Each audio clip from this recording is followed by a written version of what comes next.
भाई आजकल जब भी हम टीवी चैनल ऑन करते हैं या फिर हम न्यूज़पेपर्स खोलते हैं तो सबसे पहले जो हमें इशू दिखाई देता है वो है हिजाब कंट्रोवर्सी। हुआ ये कि कर्नाटका के कुछ प्री यूनिवर्सिटी कॉलेजेस की कुछ गर्ल्स को यहाँ पर एक नोटिफिकेशन के द्वारा एक डिक्टेट दिया गया वहाँ की कॉलेज अथॉरिटीज़ के द्वारा एंड कहा गया कि ये जो गर्ल्स हैं ये हिजाब नहीं पहन सकती हैं कॉलेज में। ऐसे में इन गर्ल्स के द्वारा इस नोटिफिकेशन को या इस जो ऑर्डर आया कॉलेज की तरफ से उसे चैलेंज किया गया एंड कहा गया कि इस ऑर्डर के द्वारा इन गर्ल्स का फ्रीडम ऑफ रिलीजन जो है, जो कि फंडामेंटल राइट है अंडर आर्टिकल 25 एंड 26, उसे इन्फ्रिंज किया गया है। मामला अभी हाई कोर्ट के अधीन है। ऐसे में क्या है आर्टिकल 25 एंड आर्टिकल 26 एंड क्या है ये doctrine of essential religious practices जिसके ऊपर कुछ खास चर्चा हमें न्यूज़पेपर्स में देखने को नहीं मिल रही है, वो आज की हम इस वीडियो में समझेंगे।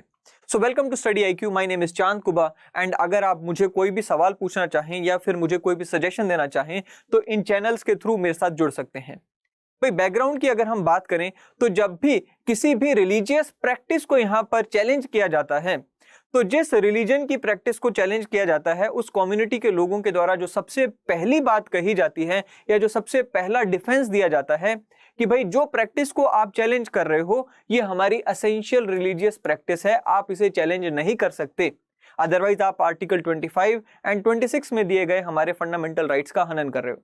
फॉर एग्जाम्पल हमने देखा कि जब जन्माष्टमी के पर्व पर पहले क्या होता था, जन्माष्टमी के पर्व पर दही हांडी का एक प्रोसेस हुआ करता था, यानी कि दही हांडी को तोड़ा जाता था एंड पिरामिड्स बनाए जाते थे। अब इसे चैलेंज किया गया। जब चैलेंज किया गया तो सरकार की तरफ से जो कहा गया वो ये कि ये जो तरीका है या जो ये दही हांडी के पर्व पर पिरामिड्स बनाए जाते हैं ये डेंजरस हो सकते हैं। ऐसे में जो रिस्पोंडेंट्स थे उन्होंने कहा कि हिंदुओं का एक इंपॉर्टेंट पर्व है जन्माष्टमी एंड ये जो दही हांडी के लिए यहाँ पर पिरामिड्स बनाए जाते हैं ये हमारी एसेंशियल रिलीजियस प्रैक्टिस है। सबरीमाला के केस में भी कुछ ऐसा ही हुआ एंड वहां पर भी एसेंशियल रिलीजियस प्रैक्टिस की दुहाई दी गई। साथ ही में आप अगर बात करें यहाँ पर हिजाब केस की, यहाँ पर भी सेम यहाँ पर हमें देखने को मिलता है कि सेम आर्गुमेंट दिया गया कि भाई जो हिजाब है वो हमारा एसेंशियल रिलीजियस प्रैक्टिस का एक हिस्सा है। अब क्या है एसेंशियल रिलीजियस प्रैक्टिस, उसे समझने से पहले हमें आर्टिकल 25 को समझ लेना चाहिए, क्योंकि बिना 25 को समझे हुए हम एसेंशियल रिलीजियस प्रैक्टिस को समझकर कुछ नहीं कर पाएंगे। सो आर्टिकल 25 क्या करता है? Article 25 gives us the freedom of conscience and free profession, practice and propagation of religion. Basically ये मेरा एक मौलिक अधिकार है एंड इसमें मुझे 4 बातों का अधिकार दिया गया है। कौन सी 4 बातें हैं? Freedom of conscience, freedom of profession, practice and propagation of religion.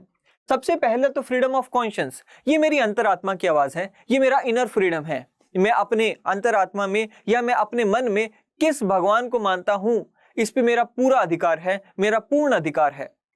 सोचने की बात यह है कि क्या बाहर से कोई मुझे इस अधिकार से वंचित कर सकता है या मेरे इस अधिकार को रोक सकता है? तो ये भी पॉसिबल है। आपको चाइना का यहां पर मैं एक एग्जांपल देना चाहूंगा, जहां पर हमें देखने को मिलता है कि चाइना आपके थॉट्स को भी कंट्रोल करने की कोशिश कर रहा है।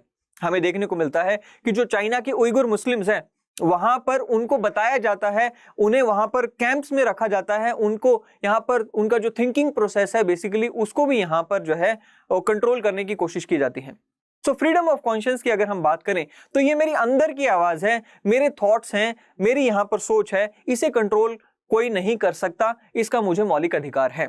मैं किसी मर्जी धर्म को यहां पर मान सकता हूं। दूसरी बात यह कि freedom of profession, practice and propagation, ये मेरे बाहरी अधिकार हैं। प्रोफेशन का मतलब ये कि मैं आपको अगर बताना चाहूं कि मैं एक XYZ धर्म को मानता हूं तो मैं बता सकता हूं, या फिर मैं खुले में अगर किसी भी तरीके से यहां पर अपने रिलीजियस सिंबल्स को पहनना चाहूं तो मैं वो कर सकता हूं। फ्रीडम ऑफ प्रोफेशन के बाद फ्रीडम ऑफ प्रैक्टिस की अगर हम बात करें तो बात वही आ जाती है कि जो भी मेरे धर्म से जुड़े हुए रीति रिवाज हैं मैं वो यहाँ पर प्रैक्टिस कर सकता हूँ, चाहे वो पूजा हो, चाहे पाठ हो, या फिर यहाँ पर कोई और यहाँ पर रीति रिवाज जुड़ा हो, रिचुअल जुड़ा हो, चाहे नमाज पढ़ना हो या जो भी रीति रिवाज हो मैं वो यहाँ पर कर सकता हूँ। अगर हम प्रोपागेशन की बात करें तो प्रोपागेशन और प्रोफेशन में ज्यादा डिफरेंस नहीं है। बट डिफरेंस कहाँ आ जाता है?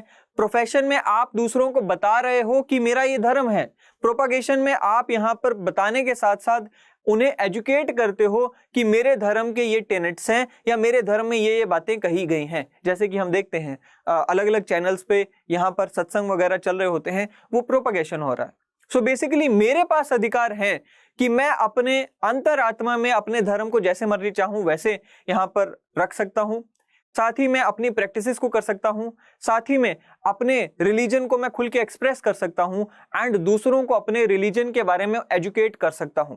सो ये 4 अधिकार जो है मुझे आर्टिकल 25 में दिए गए हैं। लेकिन एक चीज जो यहाँ पर समझने की है वो ये कि ये चारों के चारों अधिकार अनलिमिटेड नहीं है, यहाँ पर कुछ लिमिटेशंस भी लगाई गई हैं। वो लिमिटेशंस क्या हैं? वो लिमिटेशंस हम अब जानेंगे। कहता जी, subject to public order, morality and health and to the other provisions of this part. Basically 4 यहाँ पर लिमिटेशंस है। सबसे पहली लिमिटेशन है पब्लिक हेल्थ, यानी कि मैं अपने ये चारों राइट्स को प्रैक्टिस कर सकता हूं, लेकिन एक चीज का मुझे ध्यान रखना होगा कि मेरे प्रैक्टिस की वजह से या मेरे प्रोफेशन की वजह से पब्लिक ऑर्डर बिगड़ना नहीं चाहिए। यानी कि ऐसा ना हो कि मैं यहां पर अपने रिलीजन को प्रैक्टिस करते करते कुछ ऐसा कर बैठूं जिससे माहौल बिगड़ता हो पूरी सोसाइटी का एंड लॉ एंड ऑर्डर की सिचुएशन पैदा होती हो। फॉर एग्जाम्पल, मैं अगर कहूं कि मेरे जो धर्म है उसमें मान लीजिए यहाँ पर सेक्रीफाइस करने की एक प्रथा है, मैं ये नहीं कह सकता कि मैं इस तरह से सेक्रीफाइस करूंगा कि दूसरों को जाकर यहाँ पर डिस्टर्बेंस हो। सो बेसिकली पहली जो यहाँ पर लिमिटेशन वो ये है कि भाई मैं बेशक जैसे मर्जी अपने पर्सनल राइट्स को प्रैक्टिस करूं, लेकिन पब्लिक ऑर्डर नहीं बिगड़ना चाहिए। दूसरी बात ये कि मेरी जो प्रैक्टिस है वो मोरालिटी के दायरे से बाहर नहीं जानी चाहिए, यानी कि मैं ऐसी कोई भी प्रैक्टिस नहीं कर सकता या इस तरीके से अपने धर्म को एंजॉय नहीं कर सकता जो पब्लिक मोरालिटी के दायरे से बाहर जाती हो। तीसरी बात ये कि दूसरों की हेल्थ के ऊपर भी मेरी जो रिलीजियस प्रैक्टिस है उससे कोई प्रभाव नहीं पड़ना चाहिए। एंड आखिरी इसमें जो यहाँ पर लिमिटेशन है वो ये कि भाई मेरा जो यहाँ पे रिलीजियस फ्रीडम है, मेरे रिलीजियस फ्रीडम की वजह से किसी और के फंडामेंटल राइट्स के ऊपर भी यहाँ पर प्रभाव नहीं पड़ना चाहिए। सो ये 4 लिमिटेशंस जो है मेरे रिलीजियस फ्रीडम के ऊपर यहाँ पर लगा दी गई आर्टिकल 25 में ही। सो आर्टिकल 25 यहाँ पर मुझे दे रहा है फ्रीडम टू रिलीजन, बट वो अनलिमिटेड रिलीजन फ्रीडम नहीं है, वो लिमिटेड है। साथ ही अगर हम बात करें, क्या कहता है जी, all the persons are equally entitled to freedom of conscience and right to freedom, ये हमने पढ़ा। साथ ही में state can make any law regulating or restricting economic, financial, political or other secular activities of my religion associated with the religious practices. Basically मान लीजिए मैं एक धर्म से जुड़ा हुआ हूं, उस धर्म में हमारी एक ऑर्गेनाइजेशन है, उस ऑर्गेनाइजेशन में बहुत सारा फंड्स भी आता होगा। उस ऑर्गेनाइजेशन के द्वारा मान लीजिए जो है मेडिकल कैंप्स ऑर्गेनाइज करवाए जाते हैं। उस ऑर्गेनाइजेशन के द्वारा यहाँ पर और भी बहुत सारी गैर धार्मिक एक्टिविटीज जो कि धर्म से जुड़ी हुई नहीं है, प्योरली धर्म से जुड़ी हुई नहीं है, जैसे मान लीजिए हम मेडिकल कैंप अगर ऑर्गेनाइज करवाते हैं, ये धर्म से जुड़ी एक्टिविटी नहीं है, ये सेक्युलर एक्टिविटी है। अब ऐसे में जो मेरे धर्म की सेक्युलर एक्टिविटीज हैं वो कंट्रोल की जा सकती हैं स्टेट के द्वारा। स्टेट जो है मेरी ऑर्गेनाइजेशन की जो भी सेक्युलर एक्टिविटीज हैं उनके ऊपर कंट्रोल करने के लिए लॉ लेकर आ सकती है, कानून लेकर आ सकती है। साथ ही में providing for social welfare and reforms and throwing open Hindu religious institutions of public character to all the classes and sections of Hindu. Basically जब हमारा संविधान बना था तब क्या था, तब हमें देखने को मिलता था कि भाई हिंदुओं में भी आपस में यहाँ पर 4 वर्ण का सिस्टम आज भी चलता है, बट उस समय ये बहुत ही ज्यादा था एंड हमें देखने को मिलता था कि अनटचेबिलिटी की प्रैक्टिस उस समय हुआ करती थी। सो कई सारे ऐसे वर्ग थे हिंदुओं में भी जो कि मंदिरों में नहीं जा सकते थे। सो स्पेसिफिकली यहाँ पर आर्टिकल 25 में ही ये डाल दिया गया कि हिंदुओं के जो टेम्पल्स हैं वो सभी हिंदुओं के लिए खोले जाएंगे। ऐसा कानून भी अगर सरकार लेकर आना चाहे तो वो लेकर आ सकती है। सो आर्टिकल 25 जो है बहुत ही विस्तृत है। साथ ही आर्टिकल 25 की एक्सप्लेनेशन में जो सिख हैं उनके लिए भी यहाँ पर बताया गया कि सिख अगर किरपान या टर्बन पहनते हैं तो वो उसमें कोई प्रॉब्लम नहीं होनी चाहिए, वो भी उनके फ्रीडम ऑफ प्रोफेशन में आ जाएगा, यानी कि फ्रीडम ऑफ रिलीजियस प्रोफेशन का एक अटूट हिस्सा है एंड उसको भी आप डिस्टर्ब नहीं कर सकते। साथ ही में यहां पर कहा गया कि हिंदुओं की जब हम बात कर रहे हैं, throwing the institutions of Hindus open to all Hindus, यहां पर केवल हिंदू में सिर्फ हिंदू नहीं आएंगे, यहां पर सिख भी आएंगे, यहां पर जैन भी आएंगे एंड बुद्धिस्ट भी आएंगे। सो बेसिकली आर्टिकल 25 हमारे पर्सनल फ्रीडम की बात करता है, रिलीजियस फ्रीडम की बात करता है। आर्टिकल 26 की अगर हम बात करें, it talks about freedom to manage religious affairs. अब देखिए भाई, मेरी आइडेंटिटी सबसे पहले मेरी पर्सनल आइडेंटिटी है, फिर मेरी आइडेंटिटी बनती है मेरी फैमिली से, एंड उसके बाद मेरी आइडेंटिटी बनती है मेरी सोसाइटी से, मेरी कम्युनिटी से।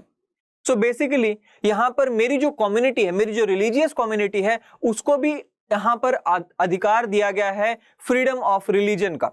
एंड यहां पर कहा गया है कि भाई कोई भी रिलीजियस कम्युनिटी है, कोई भी जो धार्मिक कम्युनिटी है, रिलीजियस कम्युनिटी है, या जो रिलीजियस डिनोमिनेशन है, वो उनके पास भी यहां पर अधिकार होंगे। क्या अधिकार होंगे हम देख लेते हैं। कहता subject to public order, morality and health, every religious denomination or any section thereof shall have the right to establish, maintain institutions for religious and charitable purposes, to manage their own affairs in matters of religion, and to own and acquire movable and immovable property, to administer such property in accordance with law। Basically यहाँ पर मान लीजिए कोई भी organisation हो सकती है, चाहे वो हिंदू धर्म से जुड़ी हो, चाहे मुस्लिम धर्म से जुड़ी हो, या फिर सिख धर्म से, कोई भी ऑर्गेनाइजेशन हो सकती है, या कोई भी रिलीजियस डिनोमिनेशन हो सकती है। अब जैसे आनंद मार्गीज का हम एक केस भी लेंगे। अब मान लीजिए आनंद मार्गीज हैं, या फिर गोरखपंथी हैं, या फिर कबीर पंथी हैं, ये सभी जो है रिलीजियस डिनोमिनेशंस हैं। अब शैवाइट्स हैं एंड वैष्णवाइट्स हैं, इसी के अंदर यहाँ पर ये सब आ जाते हैं, राइट। सो बेसिकली ये जो जितनी भी रिलीजियस डिनोमिनेशंस हैं, इन सबको अधिकार दे दिया गया कि ये अपनी या एक तो movable and immovable property acquire कर सकते हैं, यानी कि प्रॉपर्टी खरीद सकते हैं, उस प्रॉपर्टी को मैनेज कर सकते हैं, साथ ही में they can manage there on affairs in matters of religion. For example, एक कोई मठ है, वो चाहता है कि हम इस दिन, शिवरात्रि के दिन, मान लीजिए बहुत बड़ी पूजा ऑर्गेनाइज करना चाहते हैं, कर सकते हैं। यहाँ पे उनको पूरा फ्रीडम है। स्टेट यहाँ पर नहीं बताएगी कि भाई इस दिन मत करो पूजा ऑर्गेनाइज, उस दिन कर लो, नहीं कर सकती। सो बेसिकली यहाँ पर सिर्फ पर्सनल लेवल पे रिलीजन का फ्रीडम नहीं दिया, यहाँ पर मेरी कम्युनिटी को, मेरी ऑर्गेनाइजेशन को भी, मेरी सोसाइटी को भी रिलीजन का फ्रीडम दिया गया आर्टिकल 25 एंड आर्टिकल 26 में खास करके। सो आर्टिकल 25 एंड 26 समझने के बाद अब हम समझेंगे असेंशियल रिलीजियस प्रैक्टिसेस का मतलब। हुआ ये कि देखिए, असेंशियल रिलीजियस प्रैक्टिसेस का जो टेस्ट है, वो एक केस का नाम है शेरूर मठ केस, जो कि 1954 का केस है, वहां से निकल कर आया। अब असेंशियल रिलीजियस प्रैक्टिसेस का क्या मतलब है समझते हैं। बेसिकली असेंशियल रिलीजियस प्रैक्टिसेस वो होती हैं लेडीज एंड जेंटलमैन, जिनके बिना मेरा रिलीजन जो है वो अपनी असेंस खो देगा। वो अपना जो बेसिक प्रैक्टिस है मेरे रिलीजन की, वो असेंशियल रिलीजियस प्रैक्टिसेस का हिस्सा होती हैं। यानी कि अगर मान लीजिए मैं एक हिंदू हूं, तो जो पूजा करना है वो मेरी असेंशियल रिलीजियस प्रैक्टिस है। अगर मेरे से पूजा करने का अधिकार छीन लिया गया तो मैं करूंगा क्या। अगर मैं एक मुस्लिम हूं तो नमाज अदा करना मेरे धर्म की एक असेंशियल प्रैक्टिस है। मुझे सरकार या कोई भी व्यक्ति ये नहीं कह सकता कि आप मुस्लिम होते हुए नमाज अदा नहीं कर सकते, बिकॉज इसको अगर हमारे धर्म से दूर कर दिया गया तो मेरे जो धर्म का असेंस है, जो मूल है, वो छिन जाएगा, वो खत्म हो जाएगा। So essential religious practices in nutshell ये होगा। बेसिकली असेंशियल रिलीजियस प्रैक्टिसेस की कोई डिफाइंड डेफिनेशन तो नहीं है, और ना ही ये कॉन्स्टिट्यूशन में दिया गया कोई कंसेप्ट है। मैंने आपको बताया कि commissioner Hindu religious and charitable endowments Madras versus Shri Lakshmindra Tirtha Swamiar Shri शेरूर मठ के एक केस हुआ था 1954 का, एंड वहां पर सुप्रीम कोर्ट ने इस डॉक्ट्राइन को दिया था। सुप्रीम कोर्ट ने कहा था कि भाई एक धर्म की जो भी असेंशियल रिलीजियस प्रैक्टिसेस होंगी, उनके ऊपर रोक नहीं लगाई जा सकती, एंड जो असेंशियल रिलीजियस प्रैक्टिसेस नहीं हैं उनके ऊपर रोक लगाई जा सकती है for the purpose of article 25, जब बात आती है पब्लिक मोरालिटी की, पब्लिक ऑर्डर की, हेल्थ की। फॉर एग्जाम्पल, मान लीजिए आप एक धर्म को फॉलो करते हैं एंड आप एक बहुत ही बड़ी यहां पर कोई रिचुअल परफॉर्म करना चाहते हैं। पुलिस आपको ये नहीं कह सकती कि आप इस रिचुअल को मत परफॉर्म करें, क्योंकि इससे यहाँ पर जो है it is not part of your essential religious practice and इससे जो है माहौल बिगड़ता है एंड इसलिए आप इसको मत परफॉर्म करें। यहां पर अगर ऐसा कहा जाता है तो यहां पर आप कोर्ट के पास जा सकते हैं। आपको ये प्रूव करना होगा कि पहली बात तो ये कि ये मेरी एक एसेंशियल रिलीजियस प्रैक्टिस है, यानी कि इसके बिना मेरा जो धर्म है वो अपनी जो मूल तत्व हैं उसको खो देगा। एंड दूसरी बात ये कि इससे कोई मेरा यहाँ पर रिलीजियस माहौल नहीं बिगड़ता है। तो बेसिकली एसेंशियल रिलीजियस जो प्रैक्टिसेस होती हैं वो आपके धर्म का एक अटूट हिस्सा होती हैं। अब जो जजेस हैं वो बार बार अलग अलग केसेस में इन हर केस टू केस बेसिस पर उस प्रैक्टिस को टेस्ट करते हैं कि क्या वो उस धर्म की एक एसेंशियल रिलीजियस प्रैक्टिस है कि नहीं है। एक इंपॉर्टेंट केस में यहां पर आपको डिस्कस करना चाहूंगा सो दैट और क्लैरिटी आ सके। यहां पर एक केस हुआ था Acharya Jagdishwaranand Avadhuta versus police commissioner of Calcutta. अब ये आनंद मार्गिस के केस के नाम से भी यहां पर जाना जाता है। बहुत ही इंपॉर्टेंट केस है। आनंद मार्गिस एक सोशो रिलीजियस या सोशो स्पिरिचुअल ऑर्गेनाइजेशन थी जिसका निर्माण हुआ था 1955 में। अब आनंद मार्गिस जो थे बेसिकली उनमें योगा और स्पिरिचुअल प्रैक्टिसेस के ऊपर बहुत ज्यादा जोर दिया जाता था। इन आनंद मार्गिस की एक स्पेशल रिलीजियस प्रैक्टिस थी जहां पर वो तांडव परफॉर्म किया करते थे एंड ये जो तांडव था ये 1966 में इनकी रिलीजियस प्रैक्टिसेस में इंट्रोड्यूस किया गया था। हुआ ये कि ये जो तांडव परफॉर्म किया करते थे उसमें एक हाथ में ये स्कल पकड़ते थे, यानी कि मनुष्य की जो खोपड़ी है वो पकड़ते थे, दूसरी तरफ ये स्मॉल नाइफ, सिंबॉलिक नाइफ या त्रिशूल पकड़ा करते थे, साथ ही में लाठी वो डमरू भी लेकर चला करते थे। अब ऐसा हुआ कि ये एक पोजेशन यानी कि एक यात्रा निकालना चाहते थे। जो कमिश्नर ऑफ पुलिस थे उन्होंने सेक्शन 144 ऑफ सीआरपीसी का सहारा लेते हुए यहां पर एक नोटिफिकेशन जारी की, एक ऑर्डर पास किया एंड कहा कि भाई जो भी प्रोसेशन निकलेगी, कहा गया कि नो मेंबर ऑफ प्रोसेशन और असेंबली ऑफ 5 और मोर persons should carry any firearm, explosives, swords, spears, knives और trident। यानी कि स्पष्ट रूप से मना कर दिया गया कि भाई आप तांडव करना चाहो करो, लेकिन आपके हाथ में ना तो त्रिशूल होना चाहिए ना ही कोई और हथियार यहां पर होना चाहिए। अब आनंद मार्गिस ने क्या किया, आनंद मार्गिस ने इस ऑर्डर को चैलेंज कर दिया सुप्रीम कोर्ट में, ये कहते हुए कि इस ऑर्डर से आर्टिकल 25 और 26 में दिए गए हमारे जो फंडामेंटल राइट ऑफ रिलीजन है उसका हनन हुआ है। अल्टीमेटली सुप्रीम कोर्ट ने यहां पर क्या कहा, सुप्रीम कोर्ट ने कहा कि भाई ये ऑर्डर से आपका फंडामेंटल राइट ऑफ रिलीजन का हनन नहीं हुआ है, क्योंकि जो तांडव है वो आपकी एसेंशियल रिलीजियस प्रैक्टिस नहीं है। अगर आपके धर्म से तांडव की प्रैक्टिस को निकाल भी दिया जाए तब भी आपकी जो डिनोमिनेशन है यानी कि आनंद मार्गिस की डिनोमिनेशन जो है वो खत्म नहीं हो जाएगी, या जो उसका मूल है वो खत्म नहीं हो जाएगा। सुप्रीम कोर्ट का ये जो ऑर्डर था ये आनंद मार्गिस की स्क्रिप्चर को पढ़ने के बाद था। अब आनंद मार्गिस की स्क्रिप्चर्स में जो जो बातें लिखी हुई थी, यानी कि उनके जो फाउंडर के द्वारा जो जो बातें उसमें लिखी गई थी, सुप्रीम कोर्ट ने उसके बेसिस पर ये ऑर्डर दिया। अब बेसिकली यहां पर एसेंशियल रिलीजियस प्रैक्टिस में आपको बताना चाह रहा हूं और उसी से जुड़ा हुआ ये केस मैंने आपको यहां पर बताया। एक और केस था यहां पर, उसमें यहां पर सुप्रीम कोर्ट के जज थे जस्टिस ओ चिन्नप्पा रेड्डी। उन्होंने यहां पर क्या कहा, उन्होंने कहा the question is not whether a particular religious belief or practice appeals to our reason or sentiment, but whether the belief is genuinely or conscientiously held as a part of profession or practice of religion. Our personal views or reactions are irrelevant, and if the view is of genuinely and conscientiously held, it attracts the protection of Article 25, but subject to of course to the inhabitations coined therein। बहुत ही शानदार बात कही। Supreme court के इन जज ने क्या कहा कि भाई देखो, एक जज की निगाह में वो जो प्रैक्टिस जिसको यहां पर सवाल उठाया जा रहा है, क्या वो प्रैक्टिस अच्छी है बुरी है, फर्क नहीं पड़ता।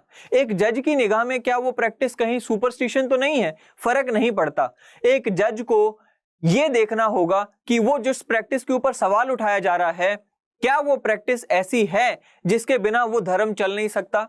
अगर हाँ, तो आप यहां पर उस प्रैक्टिस को अलाउ करोगे सब्जेक्ट टू दी ऑब्जेक्शंस और subject to the limitations given in article 25, that is public health, morality and जो हमने वहां पर बात की फंडामेंटल राइट्स ऑफ अदर्स।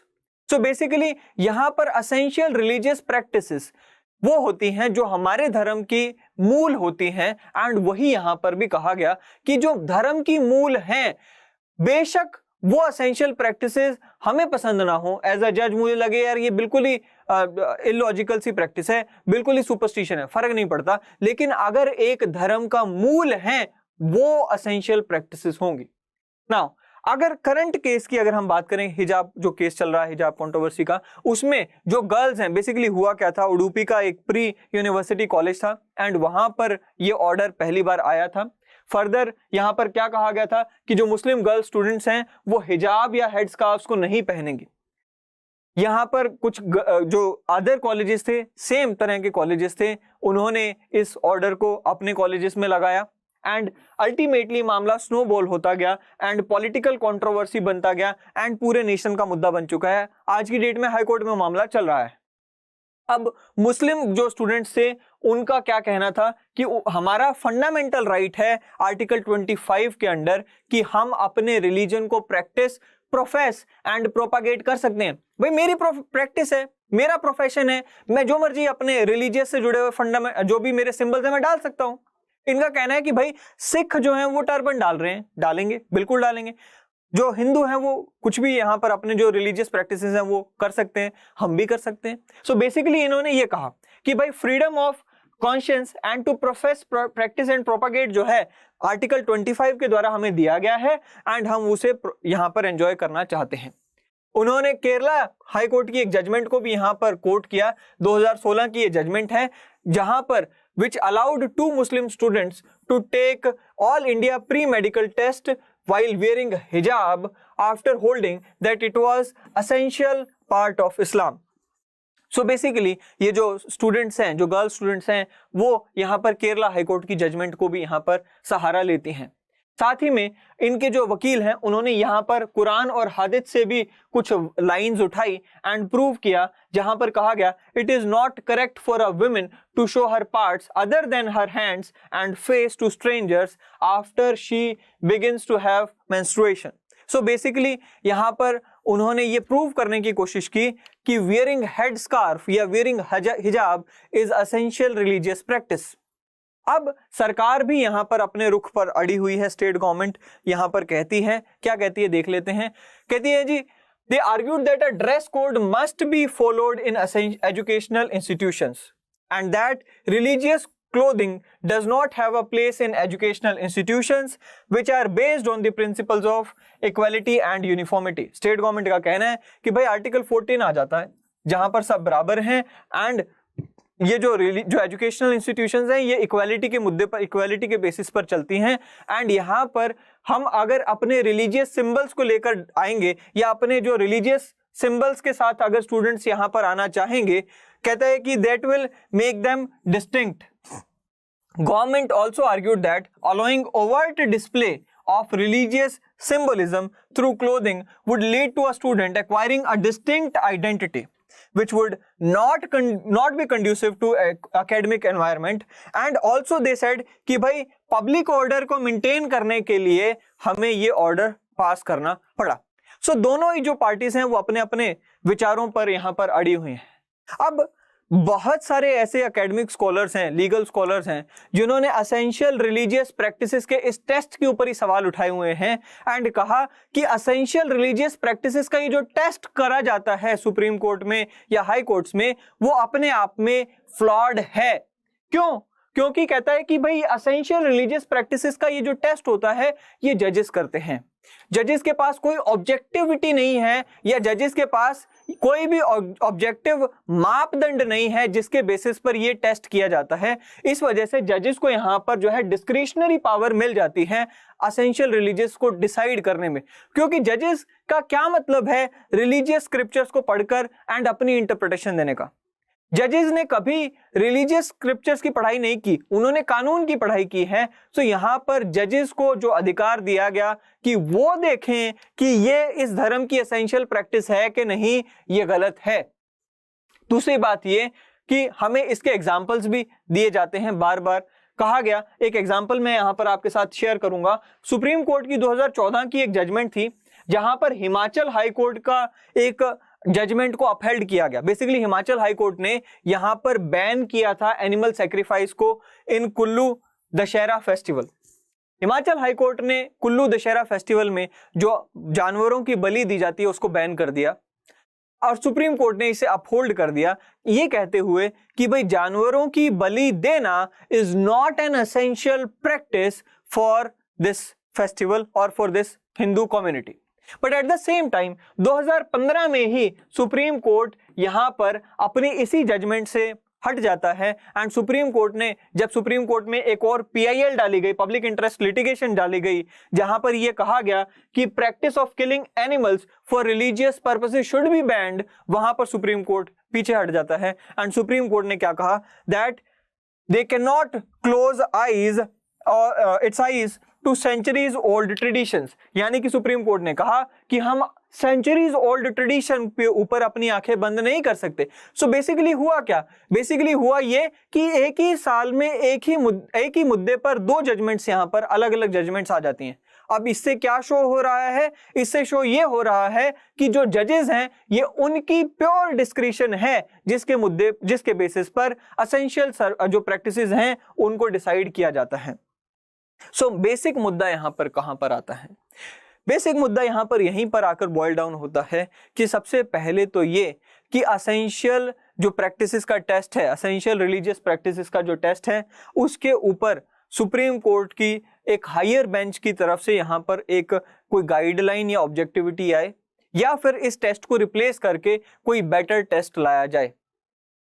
हमें याद होगा कि सबरीमाला की एक जजमेंट आई थी आज से 2 साल पहले और वो जो जजमेंट है वो ऑलरेडी अंडर रिव्यू है सुप्रीम कोर्ट में। जल्द ही 7 जजेस का बेंच उसके ऊपर अपना डिसीजन देगा एंड उसके बाद ये तय होगा कि एसेंशियल प्रैक्टिसेस का जो टेस्ट है उसे कंटिन्यू होना चाहिए कि नहीं। तब तक के लिए हमें इंतजार करना होगा। आई होप कि आपको ये वीडियो पसंद आएगा एंड ऐसी ही वीडियोस और आपके लिए हम लेकर आएंगे। Till then thank you and have a good day ahead. Thank you.